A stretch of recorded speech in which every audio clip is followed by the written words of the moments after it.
왜 집에 머무는 것을 더 좋아하나요? 이 질문은 많은 경우 어떤 무게를 가지고 다가옵니다. 마치 대답은 이미 정해져 있는 것처럼요. 피곤해서, 에너지가 없어서, 혹은 같이 나갈 사람이 없어서. 하지만 만약 그 이유가 더 깊은 데에 있다면요. 만약 세상의 소음으로부터 멀리 자신만의 공간에 머무르려는 당신의 선택이 당신 내면의 본질을 비추는 거울이라면요. 우리는 끊임없는 움직임과 사회성, 그리고 노출을 가치 있게 여기는 사회에 살고 있습니다. SNS는 성공적인 삶이란 늘 파티, 여행, 만남, 모험으로 가득 차 있어야 한다고 속삭입니다. 항상 바쁘게 지내는 사람, 그 모습은 어느새 사회적 가치의 상징이 되었지요. 그래서 집에 머물며 혼자가 되는 사람은 종종 반사회적이거나 게으른 사람, 혹은 게임에서 벗어난 사람으로 여겨집니다. 하지만 만약 이 선택이 약함이 아니라면요? 오히려 힘이라면요? 20세기 위대한 심리학자 칼 구스타프 융은 고독이 개성화 과정에 있어 본질적인 역할을 한다고 보았습니다. 즉 인간이 진정한 자신을 발견해 가는 길 말이지요. 융에게 있어 침묵과 고요함은 단순한 휴식이 아닙니다. 그것은 자기 자신과의 만남의 장이지요. 사실 세상은 시끄럽습니다. 거리, 약속, 사회적 요구들 모두가 끊임없이 마음을 압박합니다. 수많은 자극이 우리의 주의를 빼앗지요. 알림, 마감일, 대화, 타인의 기대, 그리고 마음이 포화 상태에 이를 때 자신의 내면의 목소리를 듣기는 점점 더 어려워집니다. 그래서 집, 가정, 그곳이 상징적으로 중요한 의미를 갖습니다. 단순히 벽과 가구, 물리적 안락함을 말하는 것이 아닙니다.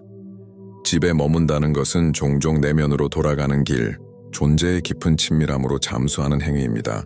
거기서만 사회적 가면, 윤기 페르소나라 불렀던 그것이 비로소 벗겨질 수 있습니다. 집 안에서 선택한 고독 속에서 당신은 오롯이 당신 자신일 수 있습니다. 흥미로운 건 이 자연스러운 경험이 종종 죄책감을 동반한다는 점입니다.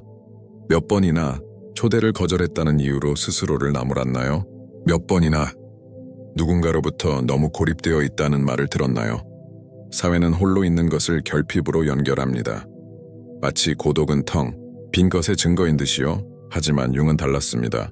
그는 고독을 기회로 보았습니다. 오직 고독 속에서만 영혼의 언어를 들을 수 있다고 믿었습니다. 군중 속의 소음에 묻혀 사라지는 그 미묘한 목소리를요. 당신이 집에 머무는 것을 택하는 이유는 세상이 위협적이어서가 아니라 내면의 삶이 그만큼 중요하기 때문일지도 모릅니다.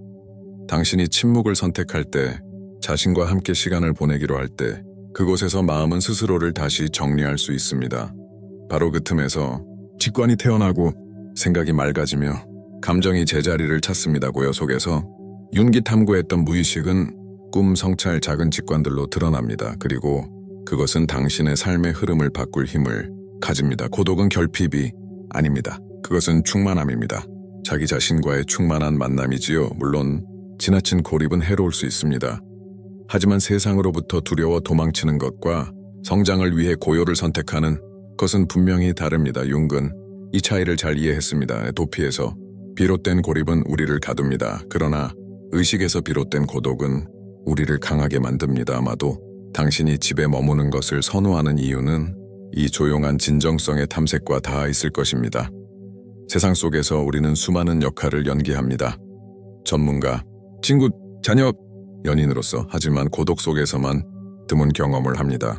바로 온전한 자신으로 존재하는 것, 레이블도 기대도 요구도 없이 그곳에 내적 성찰의 진정한 가치가 있습니다. 다음 이야기에서 우리는 이 주제를 더 깊이 다루게 될 것입니다. 그리고 융이 고독을 어떻게 심리적 영적 길로 해석했는지 살펴볼 것입니다. 하지만 그 전에 하나의 질문을 남깁니다. 만약 당신이 집에 머무는 것을 더 좋아하는 이유가 사실은 내면에서 울려오는 부름에 대한 응답이라면요. 아마도 당신이 찾는 해답은 밖이 아니라 바로 집안의 고요 속에 있을지도 모릅니다. 윤기 개성화에 대해 말했을 때 그는 깊은 과정을 가리켰습니다.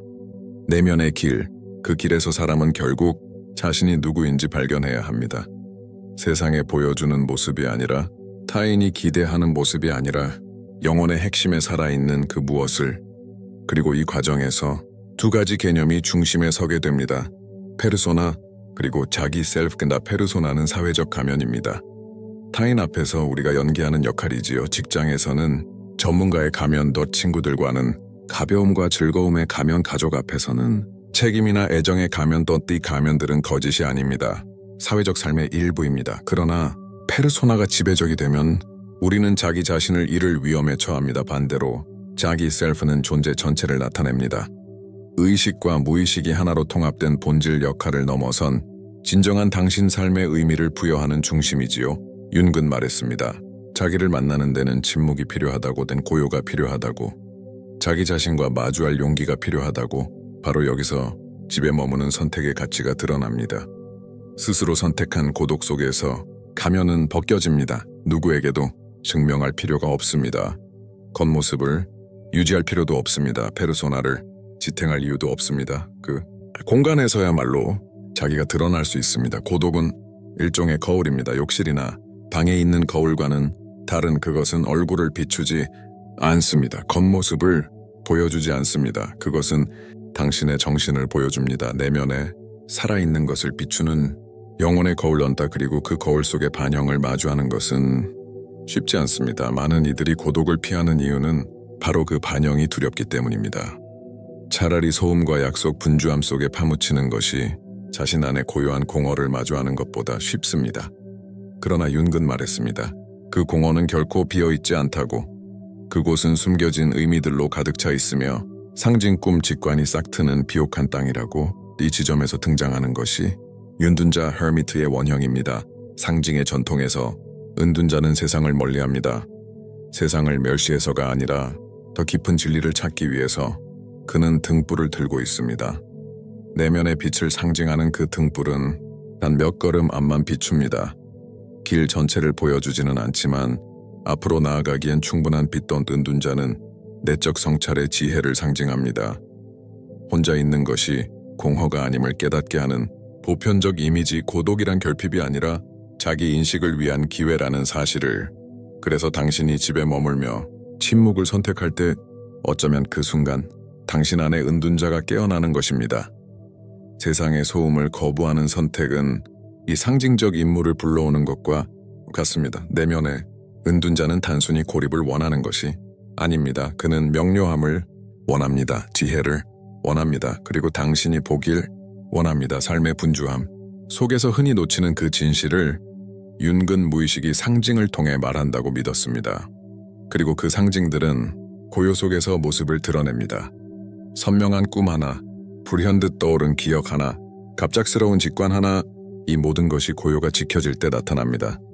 무의식은 언제나 대화를 준비하고 있지만 외부의 소음이 가라앉아야만 그 목소리를 들을 수 있습니다. 그러므로 당신이 집에 머무는 선택은 단순한 휴식이 아닙니다. 그것은 내적 대화를 가능하게 하는 조건을 만드는 일, 자기가 드러날 수 있도록 허용하는 일, 그리고 은둔자의 원형을 길잡이로 받아들이는 행위입니다. 물론 용기가 필요합니다. 침묵은 불편한 진실을 드러낼 수도 있습니다. 두려움, 트라우마, 묻혀있던 기억을 끌어올릴 수도 있습니다. 하지만 동시에 해방의 계시도 가져올 수 있습니다. 삶의 의미를 새롭게 밝혀주는 직관들도. 그래서 윤근 말했습니다. 고독은 짐이 아니라 부름이라고. 너 내면을 들여다보라는 부름, 자기와 화해하라는 부름. 어쩌면 바로 그것을 당신도 느끼고 있는 것입니다. 집에 머무는 것을 선택할 때마다 건강한 고독과 해로운 고립 사이에는 중요한 차이가 있습니다. 겉으로 보기에는 둘 다 혼자 있는 상태처럼 보입니다. 하지만 내적인 동기와 심리적 효과는 완전히 다릅니다. 건강한 고독은 의식적인 선택에서 시작됩니다. 스스로를 위해 시간을 내기로 결심할 때 휴식, 성찰, 침묵이 필요하다는 것을 인정하고 그 시간을 죄책감 없이 누릴 때 그 고독은 가벼움과 맑음, 심지어 평화를 가져옵니다. 반대로 해로운 고립은 도피에서 비롯됩니다. 세상을 피하는 이유가 자신을 강화하기 위해서가 아니라 두렵기 때문일 때 평가에 대한 두려움, 거절에 대한 두려움, 실패에 대한 두려움 또한 이 고립은 평화를 주지 않습니다. 불안과 슬픔을 낳고 점점 더 단절감을 키워갑니다. 윤근 인간의 정신도 균형을 필요로 한다고 보았습니다. 몸이 휴식만으로 혹은 노력만으로 살 수 없는 것처럼 마음 역시 고요의 순간과 교류의 순간을 모두 필요로 합니다. 건강한 고독은 내면 세계를 먹여 살립니다. 건강한 관계는 타인과의 연결을 먹여 살립니다. 문제는 그 둘 중 하나를 무시할 때 생깁니다. 예를 들어 보세요. 누군가가 주말 내내 집에서 책을 읽고 글을 쓰고 성찰한다고 합시다. 이 고요함은 에너지와 새로운 아이디어, 심지어 새로워진 듯한 감각을 줄 수 있습니다. 하지만 같은 사람이 몇 주 동안 방에만 머물며 모든 접촉을 피하고 점점 기운을 잃는다면 차이를 알 수 있나요? 첫 번째 경우에는 선택과 목적이 있습니다. 두 번째 경우에는 두려움과 감금이 있습니다. 건강한 고독은 영혼을 강화하는 약과 같습니다. 그러나 그것이 해로운 고립으로 변하면 독이 됩니다. 그리고 이 경계는 종종 아주 얇습니다. 그래서 우리는 신뢰주의를 기울여야 합니다. 건강한 고독의 신호는 혼자 보낸 시간이 끝난 후 타인과의 접촉으로 돌아올 때 더 큰 에너지를 느끼는 것입니다. 그 시간 덕분에 마음이 정리되고 생각이 맑아지고 감정이 차분해진다면 그것은 마치 내적 배터리를 충전한 것과 같습니다. 해로운 고립은 반대의 결과를 만듭니다. 혼자 있을수록 더 나가고 싶지 않고 더 기운이 없고 더 불분명해지고 점점 더 세상과 멀어지며 삶과의 연결이 끊어진 듯 느낍니다. 융은 이렇게 말했을 겁니다. 그 순간 고독은 더 이상 성장의 공간이 아니라 감옥이 된다. 고요함이 자기 셀프를 위한 것이 아니라 두려움을 위한 것이 될 때. 그렇다면 어떻게 스스로 구분할 수 있을까요? 그 답은 침묵이 주는 감각 속에 있습니다. 침묵이 평화를 준다면 그것은 건강한 고독입니다. 침묵이 불안을 불러온다면 그것은 해로운 고립입니다. 차이는 집에 머문다는 행위가 아니라 그에 동반된 내적 상태에 있습니다. 그래서 우리는 자기 고독과 의식적으로 관계 맺는 것이 중요합니다. 죄책감 없이, 그러나 자기기만 없이 고독을 도구로 사용해야지 도피의 수단으로 삼아서는 안 됩니다. 융은 인간의 정신이 항상 균형을 추구한다고 믿었습니다. 그 균형은 오직 밖에서만 사는 데 있지 않고 오직 안에서만 사는 데에도 있지 않습니다. 안과 밖을 오가는 것, 고요 속으로 잠수할 때를 알고 세상의 문을 열어야 할 때를 아는 것, 그것이 균형입니다. 건강한 고독은 일종의 내적 수행으로 볼 수 있습니다. 역사 속 수도자와 현인들이 물러나 성찰했듯이 당신도 집을 내적 성소로 사용할 수 있습니다. 명상하고 글을 쓰고 꿈꾸고 영혼의 목소리를 듣는 곳으로. 그러나 잊지 마십시오. 수행 뒤에는 귀환이 있습니다. 상징 전통의 은둔자는 산에서 내려와 지혜를 나누었습니다. 마찬가지로 집에서의 고요한 시간도 세상 속 시간과 균형을 이루어야 합니다. 이 안과 밖의 춤에서 충만한 삶이 탄생합니다. 이제 우리는 알았습니다. 건강한 고독과 해로운 고립의 차이를. 그렇다면 남는 질문은 이것입니다. 어떻게 하면 이 고독을 의식적으로 가꿀 수 있을까요?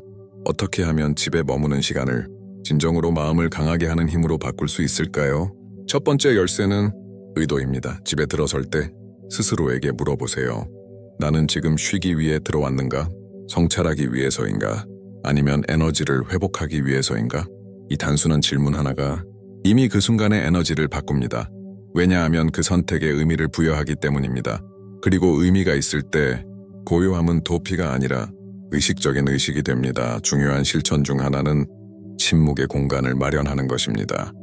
입술의 침묵만이 아니라 자극의 침묵. 잠시 동안 휴대폰, 텔레비전 알림을 끄는 것, 방해받지 않고 자신의 마음을 들을 수 있는 간격을 만드는 것. 바로 그 공간에서 상징과 직관이 떠오릅니다. 또 하나의 소중한 실천은 일기입니다. 생각, 감정, 꿈을 기록하는 것. 이것은 무의식과 대화하는 방식입니다. 융도 이를 자주 사용했지요. 그의 유명한 빨간 책에서도 그는 이미지와 성찰을 기록하는 것이 내면의 혼돈을 정리하는 길이라고 믿었습니다. 그리고 글을 쓸 때 그것은 세상을 위한 글이 아닙니다. 자신을 위한 글독, 영혼과 나누는 친밀한 대화입니다. 글쓰기 외에도 창조적 의식이 있습니다.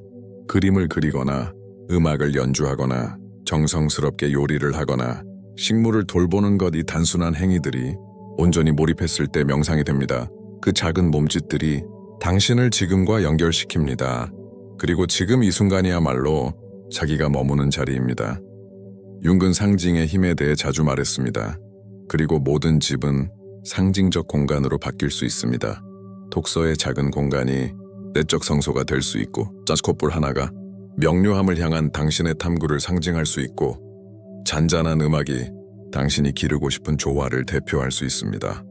이것은 미신이 아니라 심리학입니다. 상징은 무의식에 직접 말을 걸고 내적 상태를 강화합니다. 또 다른 열쇠는 주기를 존중하는 것입니다. 남는 시간에만 혼자가 되지 말고 정기적인 간격을 만드세요.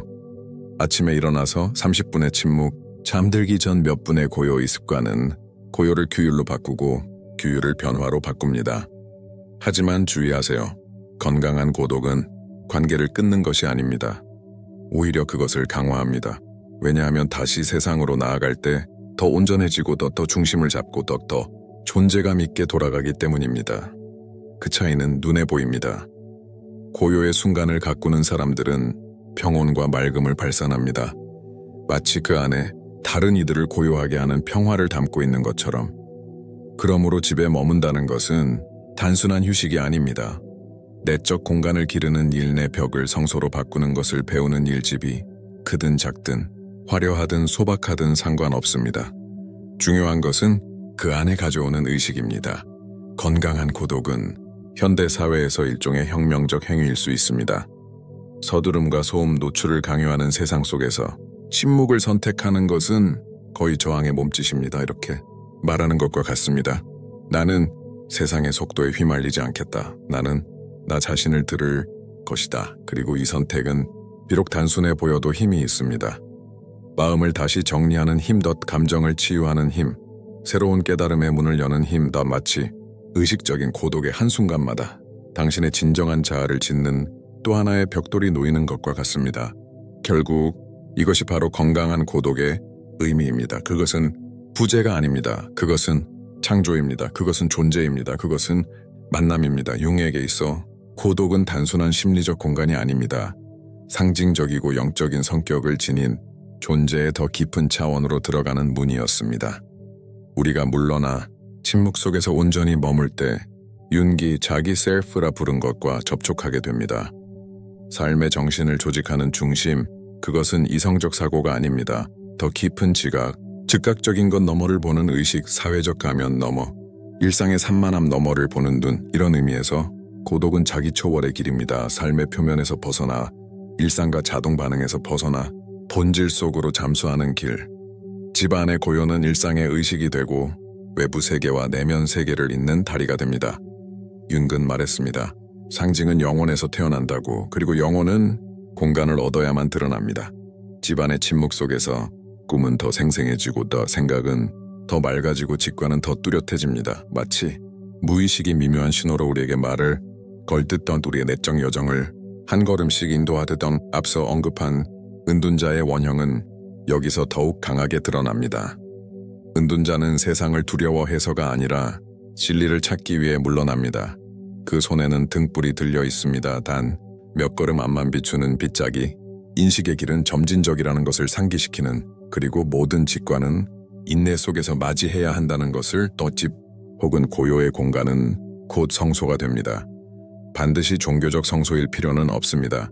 그것은 정신을 위한 성스러운 공간, 작은 몸짓 하나, 의식적으로 선택한 일상의 행위 하나가 내적 제의가 됩니다. 촛불을 켜는 일, 음악을 집중해서 듣는 일, 생각을 글로 적는 일, 이 모든 것이 삶의 의미를 부여하는 의식이 됩니다.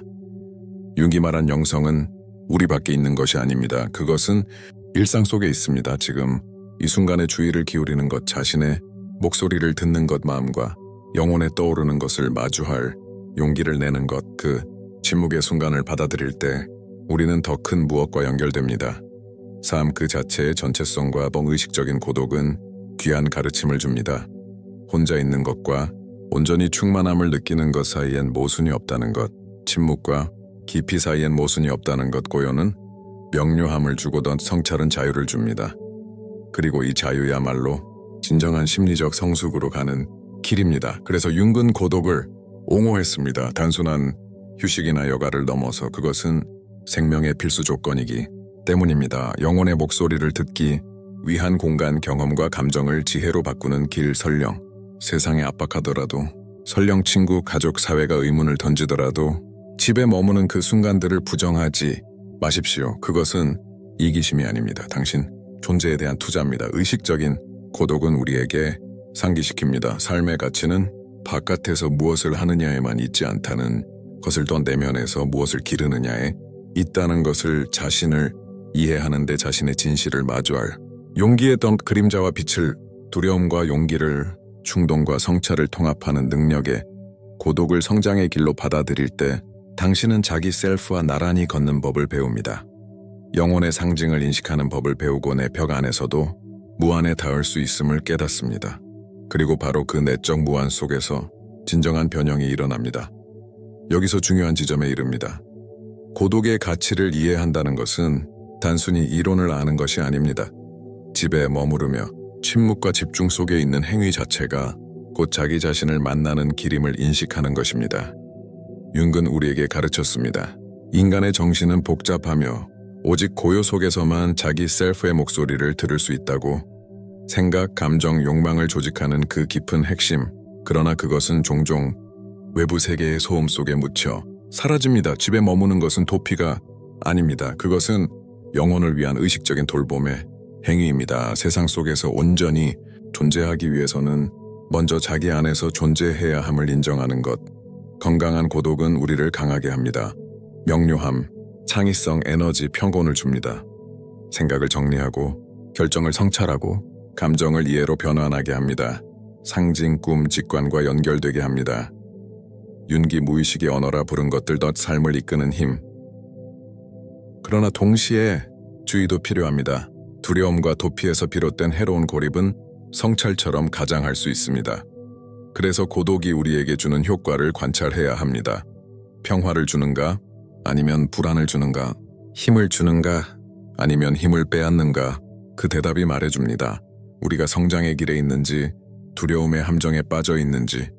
은둔자의 원형은 우리에게 천천히 나아가라고 상기시킵니다. 자기 인식의 길에서 모든 걸음은 작지만 의미 있습니다. 모든 것을 한 번에 이해할 필요는 없습니다. 삶의 모든 문제를 즉시 해결할 필요도 없습니다. 그저 존재하는 것, 떠오르는 것을 받아들이는 것. 은둔자의 등불은 단 몇 걸음 앞만 비춥니다. 그러나 그 한 걸음 한 걸음이 내적 여정에는 본질적입니다. 일상 속에서 의식적 고독의 실천은 여러 형태를 가질 수 있습니다. 아침의 침묵, 한순간 성찰적인 글쓰기 창조적 활동 명상을 위한 작은 공간. 모든 몸짓은 의식이 되고 집은 정신의 성소가 됩니다. 그리고 자기 자신과 함께하는 모든 순간이 자기 셀프와의 연결을 강화합니다. 고독은 또한 균형을 가르칩니다. 삶은 성찰만으로 이루어지지도 않고 사회적 교류만으로 이루어지지도 않습니다. 내부와 외부의 교차, 침묵과 공존의 교차, 그것이 조화를 만듭니다. 이 순간들을 기르는 사람은 성숙, 평온, 진정성을 발전시킵니다. 결국 집에 머무는 선택, 침묵을 포용하는 선택은 약함이나 이기심의 행위가 아닙니다. 그것은 용기의 행위입니다. 영혼을 듣는 용기, 그림자를 마주하는 용기, 자기 셀프와 함께 걷는 용기, 그리고 존재의 모든 부분을 통합하는 용기 담아도 이것이 가장 깊은 교훈일 것입니다. 삶의 진정한 분은 바깥에서 무엇을 하느냐에만 있지 않습니다. 내면에서 무엇을 기르느냐에 있습니다.